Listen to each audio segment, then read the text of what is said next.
Hello guys! Ngayong araw nga na to ay pumunta kami sa pamilihan at ito nga, meron kaming nakita. Ito pala guys, ang bunga ng cactus. Ang bunga pala ng cactus ay kinakain pala to. Ngayon ko lang nalaman na kinakain ang bunga ng cactus. At meron ditong tin parsnip. Ayan, yung parang radish. Ayan, sorry guys. And meron din mga young corn. Ayan, at meron ding asparagus.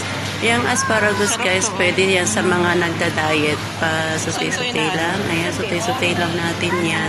Ayan, pwede rin natin ihalo sa baka. Masarap tong asparagus na to.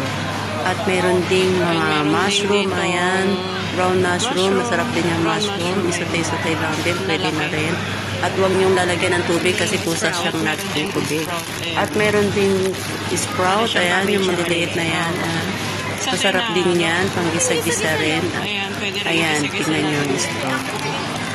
At meron din dito. So yan guys, meron din snake guard dito. Ayan. Magkano? Sa country ng India.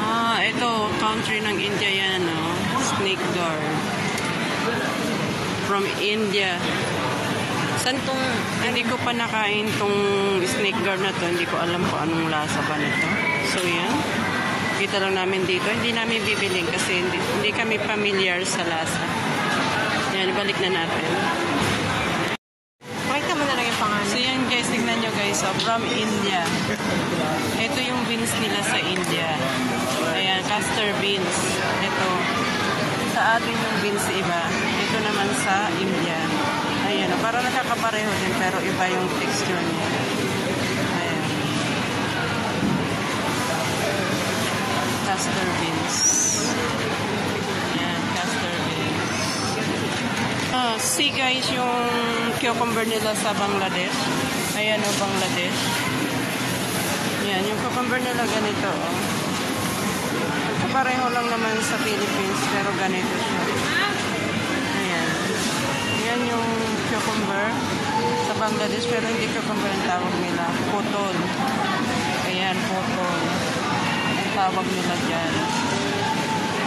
Namangha ako nito. Tinignan ko mabuti. Ito pala cucumber sa Bangladesh. Hindi cucumber ang tawag. Putol.